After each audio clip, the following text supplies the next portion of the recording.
하나님 아버지, 오늘도 주님께서 오셔서 천사가 나팔 부는 그날이 되기를 원하는 거룩한 백성들이 새벽잠을 깨워 주의 전에 나왔습니다.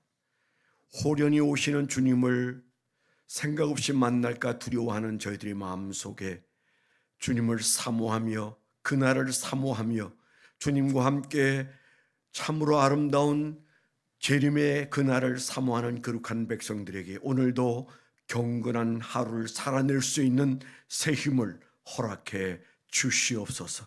주의 말씀이 은혜되게 하시고 말씀 붙들고 기도할 때 하늘 문이 열리는 축복을 누리게 하여 주옵소서. 예수님 이름으로 감사하며 기도드렸습니다. 아멘. 오늘 하나님께서 우리에게 주신 말씀은 데살로니가전서 4장 13절입니다.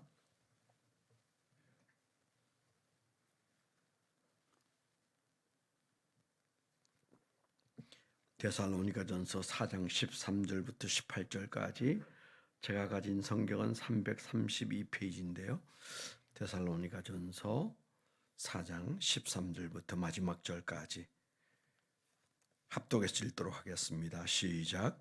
형제들아, 자는 자들에 관하여는 너희가 알지 못함을 우리가 원하지 아니하노니 이는 소망 없는 다른 이와 같이 슬퍼하지 않게 하려 함이라. 우리가 예수께서 죽으셨다가 다시 살아나심을 믿을진대 이와 같이 예수 안에서 자는 자들도 하나님이 그와 함께 데리고 오시리라. 우리가 주의 말씀으로 너희에게 이것을 말하노니 주께서 강림하실 때까지 우리 살아남아 있는 자도 자는 자보다 결코 앞서지 못하리라. 주께서 호령과 천사장의 소리와 하나님의 나팔 소리로 친히 하늘로부터 강림하시리니 그리스도 안에서 죽은 자들이 먼저 일어나고 그 후에 우리가 살아남은 자들도 그들과 함께 구름 속으로 끌어올려 공중에서 주를 영접하게 하시리니 그리하여 우리가 항상 주와 함께 있으리라. 그러므로 이러한 말로 서로 위로하라. 아멘. 오늘 적용하고 적어본 적용 제목 나누겠습니다. 위로는 귀한 것이지만 애통하는 자나 애통할 이유를 찾은 자들의 몫이다. 그렇게 적어봤습니다. 위로는 귀한 것이지만 애통하는 자나 애통할 이유를 찾은 자들의 몫이다. 네, 오늘 말씀의 마지막 절이 그러므로 이러한 말로 서로 위로하라 그랬습니다. 위로 없이는 살 수 없는 세상인데요. 그런데 어느 정도의 기막힌 사연이 있고 그게 걸맞는 위로가 있는가에 따라서 그 위로는 달라지죠. 그 값이. 옛날 제가 신학교를 다닐 때 삼척 무장공비 터벌 때 공수특전단 소대장이었던 분이 그때 북계군이 쏜 총에 맞아서 허리를 다쳤는데 그 허리에 총상을 입는 바람에 하반신 불수자가 되었어요.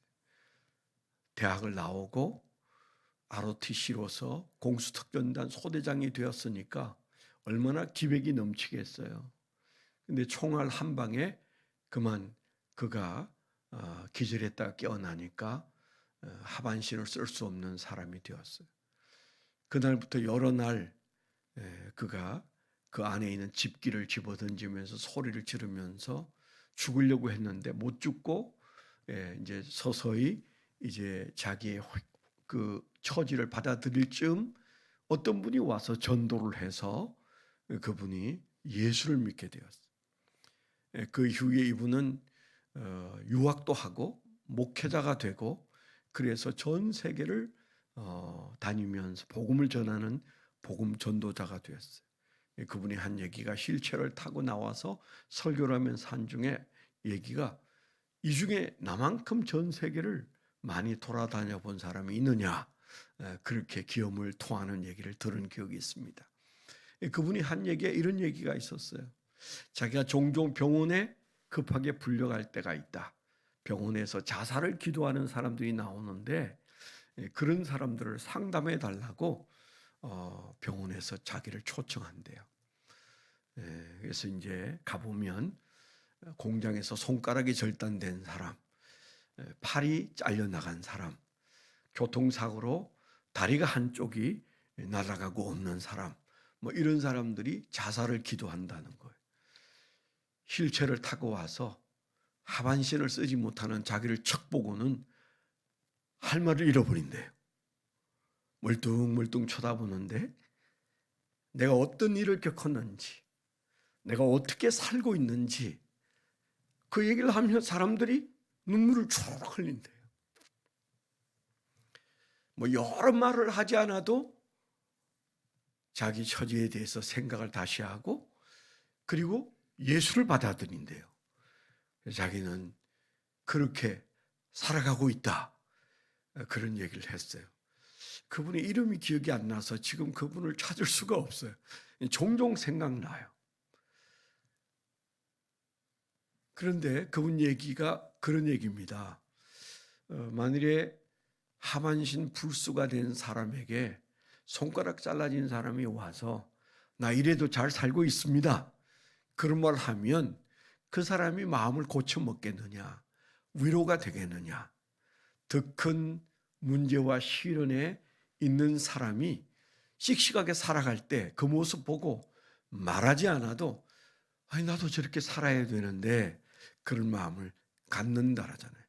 그게 위로다. 그런 얘기를 했던 것이 기억납니다. 위로는 그런 것이죠. 오늘 말씀에 보니까 그러므로 이러한 말로 서로 위로하라. 여러분 우리 신앙생활의 위로는 굉장히 큰 겁니다. 제가 멘토링을 떠들고 다니는데 그 멘토링은 뭐냐? 라이프 매핑부터 시작해가지고 여러 가지 뭐 파이다 고고스까지 제가 얘기하는 중에 빼놓지 않고 얘기하는 멘토링을 말할 수 있는 단어가 또 하나 있다. 그러면 그게 격려란 말입니다. 바나바스, 격려자 혹은 격려. 그게 이제 위로란 말이잖아요. 우리나라 말에는 권사라는 직함도 있어요. 우리 교회는 권사가 성경에 없다는 이유로 권사직을 세우지는 않습니다만은 그런데 이제 모든 교회들은 다 권사가 있어요. 권사란 말이 뭐예요? 권면하는 자, 위로하는 자 그런 말입니다. 한국 교회는 웃기게 돌아가는 게 제일 잔소리 많이 하는 사람들이 권사예요. 교회마다 권사가 제일 잔소리를 많이 해요. 그 권면하려는데 잔소리하고 말죠. 옳은 말인데 듣기 싫게 하는 말을 우리는 잔소리라고 그랬잖아요. 잔소리하는 사람이 되면 안 되는 거죠. 그래서 우리가 교회 어른들은 목사부터 장로님, 사역자, 집사님 여러분들이 잘하는 전문가가 돼야 되는데 그 잘하는 게 뭐예요? 격려예요. 위로예요. 교회는 위로를 먹고 자란다. 그런 얘기를 제가 종종 하잖아요. 위로가 없이는 교회 안에는 어린이가 없고 청년이 없어요.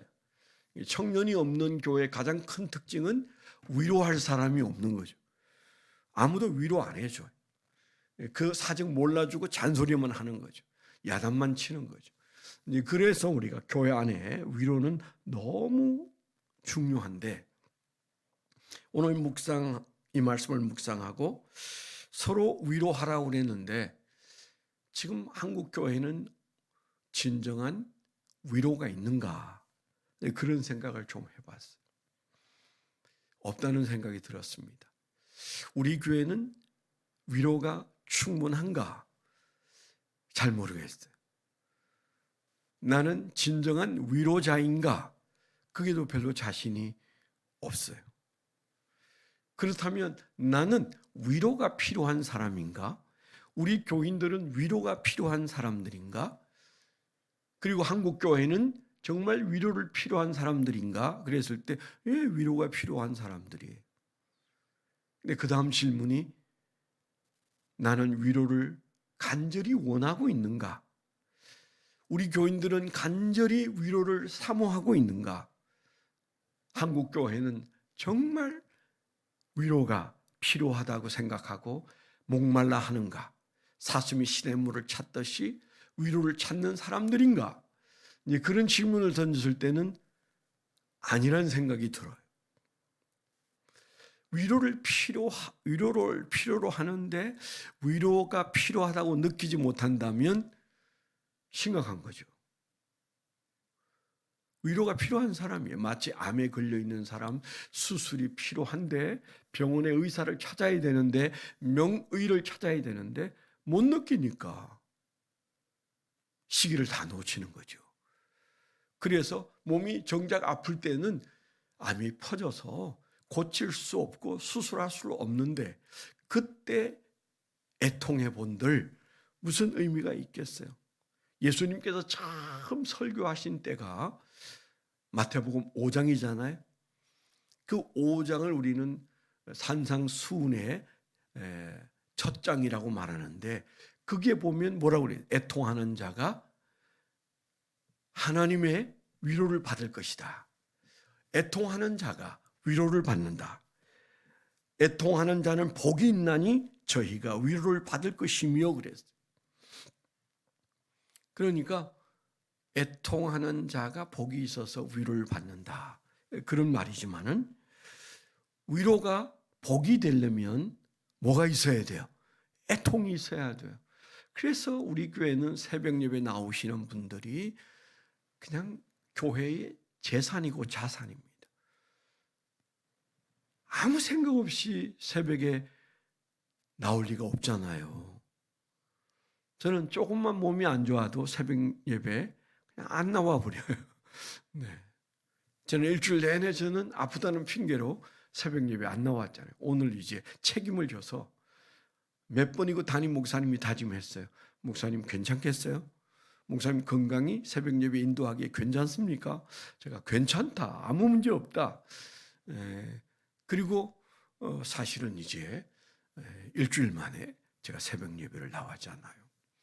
여러분들이 새벽 예배 할 일 없어서 나온 분들이 아닙니다. 하나님께 애통하고 기도할 것이 발견되어서 나오신 거예요. 그러니까 하나님의 위로가 복인데 근데 따지고 보면 그 말씀을 따지고 보면 위로가 복이 되려면 전제가 뭐예요? 애통이 있어야 돼. 애통이 있어야 돼. 그런데 사실 우리는 애통하는 환경에 있지는 않습니다. 그래서 마치 암 환자가 암이 발생했는데도 모르니까 애통하지 않는 것과 같은 거죠. 이게 보통 심각한 일이 아니죠. 위로가 필요한데 위로를 필요로 하지 않아요. 제가 늘 신학교에서부터 듣던 얘기가 전 세계인들의 전도에 있어서 선교와 전도에 있어서 선교가 안 되는 단계가 언제 오느냐.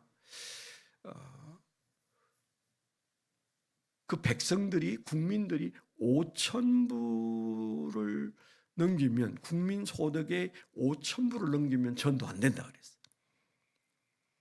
우리는 지금 얼마죠? 3만 부를 넘기고 있습니다.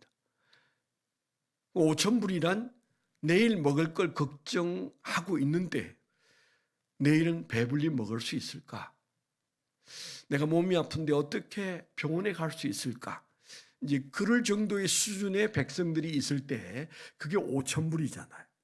근데 우리는 5,000불을 휙 뛰어넘어가지고 3만 불 시대니까 어디로 여행을 가볼까? 좋은 옷을 사고 싶은데 돈이 충분하지가 않아. 좋은 차를 사고 싶은데 나는 그만큼의 돈이 없어.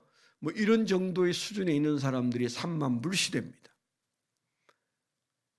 그러니까 그 선교학자들이 하는 말은 뭔가 하면 기본적으로 인간의 기본 욕구가 채워지지 않을 때까지는 전도도 가능하다. 그런데 기본 욕구, 먹고 사는 문제가 어느 정도 해결되면 그 다음부터 전도 안 된다. 무슨 얘기일까요? 애통하지 않는 세대가 되는 거죠. 하나님께 찾아갈 만큼 심각하지 않은 거죠. 마음속에 바라는 것들은 있지만은 그거 없어도 그냥 저녁에 배고프지 않고 잠자리에 들 수 있는 때, 그때가 되면 그때부터 신을 찾지 않는다는 거예요. 하나님을 찾지 않는다는 거예요. 그러면 우리는 지금 우리나라의 기독교의 병폐가, 목사님들의 문제가 어디로부터 오는 것 같습니까? 뻔하지 않습니까? 애통할 일이 없어요. 하나님의 위로가 없어도 잘 살아요. 새벽기도 안 해도 별 문제 없어요. 금식 안 해도 별 문제 없어요. 눈물 뿌리면서 주님 앞에 살려달라고 애쓰지 않아도 그냥 그럭저럭 살아가요. 이게 오늘날 우리의 문제 아닌 문제다. 우리가 다시 가난해질 필요는 없을지 몰라도 그러나 우리의 문제가 뭔지는 발견해야 되잖아요. 그래서 애통하는 자가 복이 있는데, 위로를 받는데, 우리가 애통하는 자가 아닌 시대를 산다면 애통할 게 있다면 뭘까? 정말 영안을 열어서 우리가 애통할 것이 있다면 그게 뭘까? 그걸 찾아내는 자가 위로를 복으로 받을 수 있는 거잖아요. 그렇지 않아요?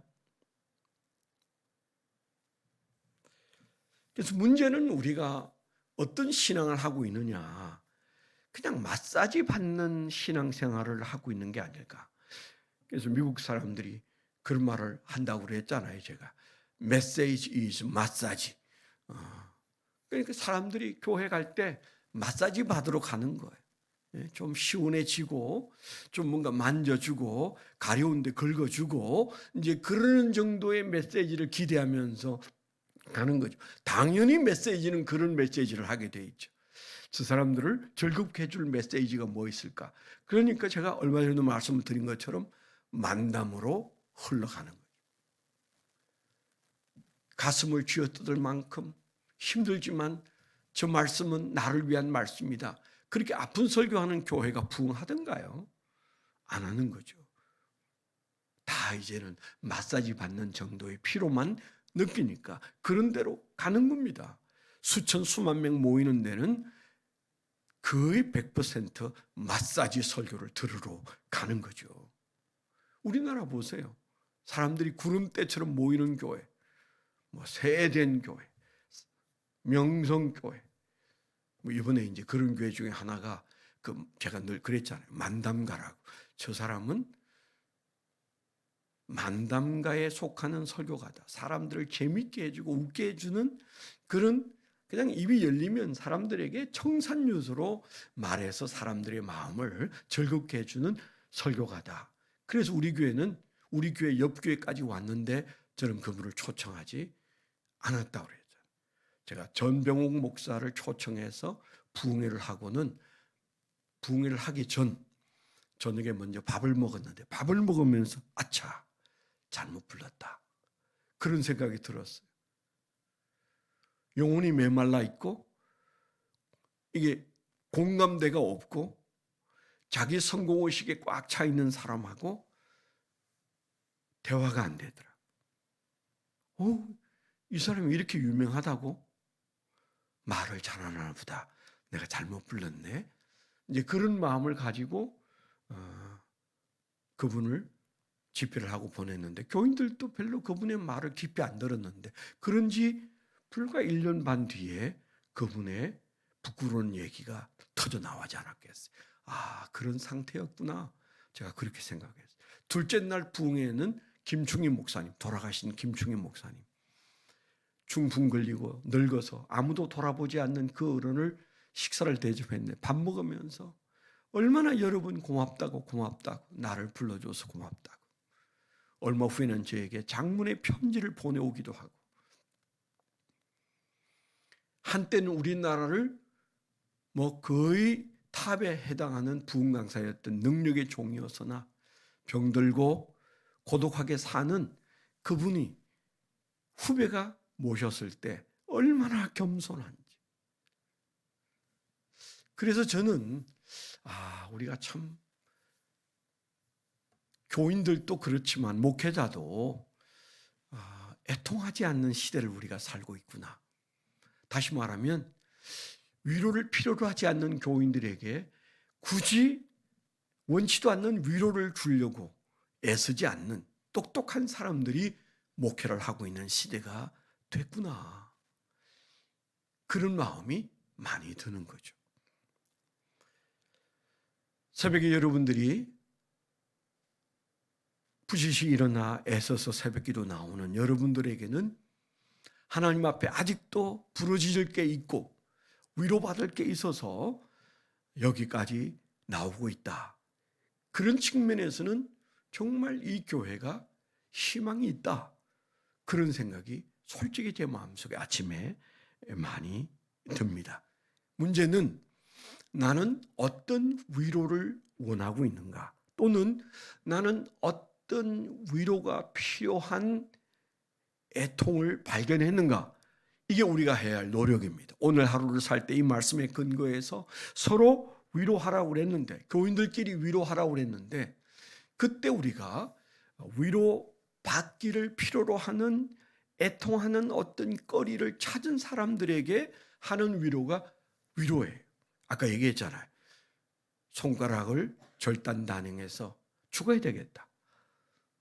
나는 이젠 정상적이지가 않다. 그래서 삶을 포기하려는 사람에게 무릎 아래를 쓸 수 없는 한 사람이 다가와서 그 앞에 딱 우뚝 섰을 때 내 문제는 문제가 아니구나. 그런 게 위로라고 그랬잖아요. 그래서 우리가 위로할 수 있게 하기 위하여 우리를 위로자로 삼기 위하여 애통할 일을 주셨을 경우가 많아요. 여러분의 시련은 잠시 후에 누군가를 위로할 수 있는 그 위로를 위해서 우리에게 인내하라고 말씀하시는 것일 수 있어요. 그리고 교회는 기도함으로 우리가 진짜 애통할 거리와 그래서 위로받기를 사모하는 그런 것들을 발견해내는 우리의 자녀들이 내가 뭘 애통해야 하는가? 정말 내게 필요한 위로가 무엇인가? 그걸 발견하고 마치 암 환자가 의사를 통해서 당신은 지금 암 환자요. 지금 수술해야 살 수 있어. 그랬을 때 그가 애통하며 위로를 받기 위하여 수술대에 올라가는 것처럼 모르면 깨달아야 되지 않아요? 이 교회가 그런 애통을 찾아내는 그런 교회가 돼야 된다. 기도하다가 찬송하다가 말씀 듣다가 내게는 이런 위로가 필요한 사람이었구나. 밥 먹고 산다고 사는 게 아니었구나. 내가 잘 산 게 아니고 내 자녀가 잘 산 게 아니었구나.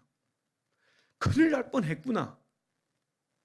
그러면서 애통해하며 하나님 앞에 기도할 때 하나님은 그런 분들을 사랑하시고 그런 교회를 사랑하시고 또 그런 분들이 서로 주고받는 위로가 진정한 교회의 위로가 되고 세상이 알 수 없는 신비가 그 안에 있는 것이다. 그렇게 생각되어지는 것이죠. 오늘 말씀에 뭘로 위로하라고 그랬어요? 예수님이 곧 재림하실 때 천사들이 나팔을 불고 죽은 자들이 부활하고 우리가 들림받는 그 휴거가 일어나는 그날을 생각하고 이 말로 위로하라. 오늘날 우리는 차선에 취해서 최선인 재림의 때를 사모하지 않습니다. 그것으로 위로받으라고 했는데 그건 별로 위로가 안 돼요. 안 그렇습니까? 주님이 오늘 오신다. 모든 일정을 멈추고 춤출 것처럼 기뻐하는 그런 성도가 돼야 되는데 주님 오늘 오지 말고 좀 며칠 뒤에 오세요. 몇 년 뒤에 오세요. 잘 준비되었을 때 오시면 좋겠습니다. 그런 신자들이 한국 교회에 너무 많아요. 위로가 안 된다는 얘기죠. 그게 얼마나 위로되는지를 모른다는 거죠. 우리가 지금 얼마나 피폐하고 싸우고 있는지를 모른다는 거죠. 그래서 애통하는 자가 아니면 애통할 이유를 찾은 자들에게 주님이 말씀하시는 그 위로가 진정한 위로가 된다. 교회가 건강하려면 그저 겉으로 보면 멀쩡하지만 속으로 우리는 정말 주님의 위로가 필요한 자들로 주님 앞에 애통해 하고 주님이 속히 오시기를 사모하고 우리가 어느 한 순간에 나팔 불 때 들림받을 그것이 가장 큰 기쁨이고 위로가 되는 그런 신앙 상태를 유지하는 것, 그 상태가 정상인 겁니다. 지금 우리의 삶은 비정상인 겁니다. 오늘 하루 우리를 돌아보면서 주님의 재림을 사모하는 그 본래의 위로가 삶의 위로가 되는, 그래서 사소한 것들을 사소한 것으로 치부할 수 있는 그런 은혜가 넘치기를 축원합니다. 네, 한 3일 정도는 설교가 길 걸 각오하셔야 될 것 같습니다. 벌써 6시가 되었습니다. 네, 기도 제목 3가지 말씀드리겠습니다. 첫째는 이 나라와 이재명 대통령의 바른 통치를 위해서, 나라가 정말 설명이 안 되는 시대로 가고 있습니다. 김문수 씨가 그런 말을 했어요. 도둑대가 마음에 안 든다고 검찰청을 없애버리는 시대가 됐다. 그렇게 말하는 그 말 한마디가 뼈아픈 말로 들립니다. 도둑대들이 검사들을 싫어해서 검사들을 없애버리는 시대, 이게 말이 안 되는데 목사님들도 교인들도 가만히 있습니다. 나라 대통령, 어떻든 세워진 대통령, 표를 도둑질해서 됐든 어떻게 됐든 대통령이에요. 그 대통령을 위해서 바른 정치를 할 수 있도록 여러분 기도해 주시길 바라고, 우리 김연남 담임 목사님 재신임된 후에 이제 이 한 주간 기도 주간으로 정하고 기도원에 가셨어요. 위해서 기도해 주시기 바랍니다. 세 번째는 연약한 분들을 위해서 기도해 주십시오. 최정순 선교사님 수술 후 회복을 위해서, 그리고 아름다운 하늘빛 교회 이연경 사모님 암 수술 후 지금 현재 회복 단계에 있는데 기도해 주시길 바랍니다. 하나님 아버지 감사합니다. 우리를 위로자로 삼으시고 위로받기를 원하고 위로하기를 원하시는 주님 앞에 우리가 진정한 위로가 무엇인지를 생각할 때 주님의 재림을 사모하기보다는 먹고 사는 일에 더 많은 마음이 빼앗겨 살았던 우리의 허물을 용서하시고 애통하는 자들이 되게 하시고 주의 위로가 진정한 위로가 되게 하여 주시옵소서. 이제는 우리 주 예수 그리스도의 은혜와 아버지 하나님의 극진하신 사랑과 성령님의 내주 동행하시며 감화 감동하심이 하나님을 사랑하는 거룩한 백성들의 생애 위에 지금부터 영원토록 함께하여 주시옵기만을 간절히 축원하옵나이다. 아멘.